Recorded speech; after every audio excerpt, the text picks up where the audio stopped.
Қайырлы күн достар, қал жағдайларыңыз қалай? Достар, менен үнемі утилизациялық алымның авторлары, оның қаһармандары, оны кім енгізіп, кім біздің экономикалық айналымға өзгеріс жасап, ноу-хау жасап жіберген туралы үнемі жекеге сұрақ қойып жатасыздар.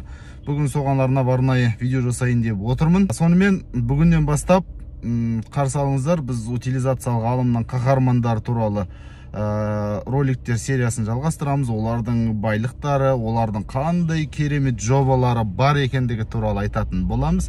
Мен кеттік. Бірінші, утилизациялық алымның атасы Андрей Сергейұлы Лаврентьев туралы айтатын боламыз. Яғни, бұл кісі кім? Андрей Сергейұлы Лаврентьев 1979 жылы 29 маусымда Алматы қаласында дүниеге келген. Әкесі Сергей Лаврентьев бұл инженер, ғылым кандидаты және әскери полковник болған. Оның шешесі біздің мемлекеттік кіріс мекемесінде жұмыс жасаған азаматша болған. Яғни бұл оның жеке басына қатысты. Яғни 6 баласы бар, тағы басқа. Бұл семейді мәселелер бізге қызық емес.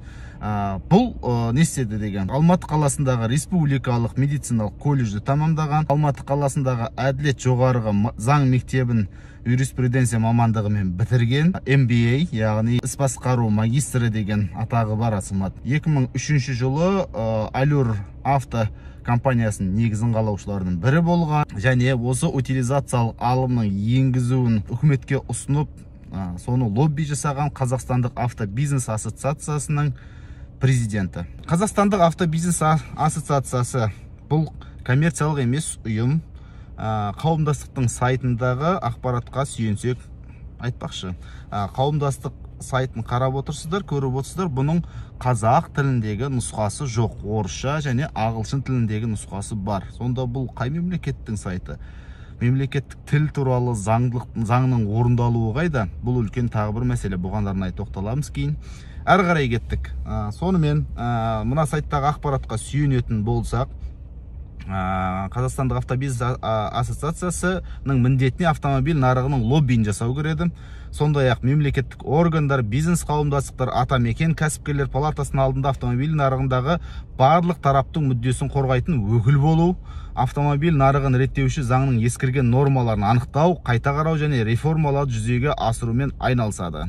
Қауымдастыққа мүшелерінің қатарында автомобиль бизнесіндегі ірілі-ұсақты 30 компания бар. Олар Allure авто компаниялар тобы, акционерлік қоғамы, Сарыарқа автопром жауапкершілік шектеулі серіктестігі, Allure Мотор Қазақстан жауапкершілік шектеулі серіктестігі, Астана Моторс, группа автомобильдік компания КМК Астана Моторс, бұны айттық, және АО Агромаш Холдинг KZ, және Келес Distribution атты жауапкершілік шектеулі серіктестік, Орбис авто жауапкершілік шектеулі серіктестігі, Hyundai Центр Алматы, Orion Distribution, Subaru Центр Алматы, Toyota Центр Алматы, Motors авто, Автоцентр Бавария, Hyundai Автотранс, SBC Транс, Костанайский тракторный завод және басқалар. Енді достар, мына компанияларға жеке-жеке тоқталсақ, бұлар көбігі кәдімгі автодүкендер, яғни тасымалдаушы импортерлар.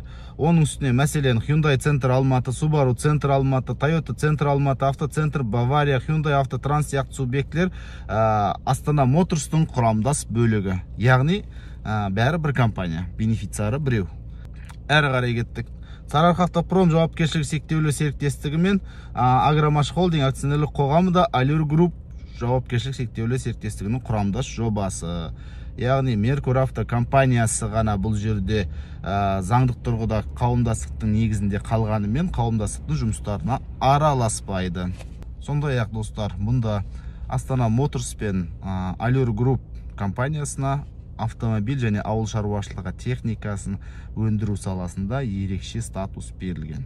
Хош, сонымен бұл ассоциация 2010 жылы 9 маусымда Алматы қаласы Сүйінбай даңғылы 38А мекенжайында тіркелген. Бұл мекенжайда естеріңізде болса алматылықтар Allure Group компаниясының кеңсесі отырған болатын. Бұл ассоциацияның басшысы Allure авто компаниялар желісінің директорлар кеңесінің төрағасы, негізін қалаушы Андрей Лаврентьев. Бұл ассоциацияға кейіннен келіп қосылғандықтан Астана Моторс компаниясы ассоциация басшысын сайлау құқығына ие емес, яғни құрылтайшысы болмағандықтан. Бірақ соған қарамастан Астана Моторстың маркетинг бөлімінің басшысы Анар Макашева дәл осы ассоциацияның вице-президенті болып табылады.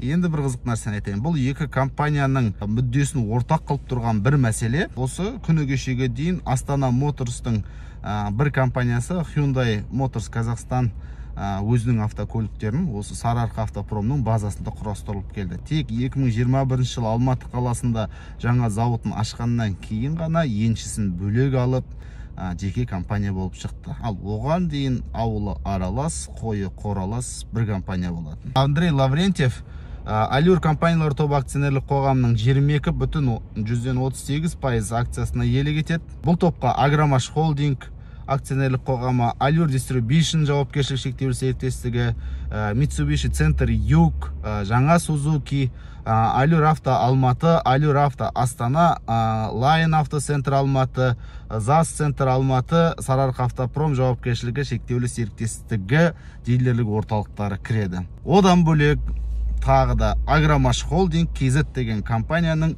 100%-дық үлесі осы Андрей Лаврентьевке тиесілі. Сонымен достар, біз келтірілген мәліметтерге сүйенсек, Қазақстан автонарығындағы бүкіл ауа райын бір ғана тұлға жасап отыр.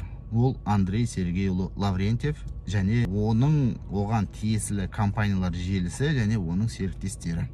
Яғни отандық авто өндіріс саласы мен ауыл шаруашылық техникалы өндіріс саласының 90% шешімі осы аталған компаниялардың мүддесіне икемделіп жасалып отыр. Яғни Қазақстандағы біз күресіп жүрген утилизациялық алымды енгізу, оның бағасын өсіру, одан түскен қаржыны қайда бағыттау деген секілді мәселелердің барлығын осы бір адамның лоббиімен жүзеге асырып отыр. Сонда бұл Андрей Лаврентьев деген кім?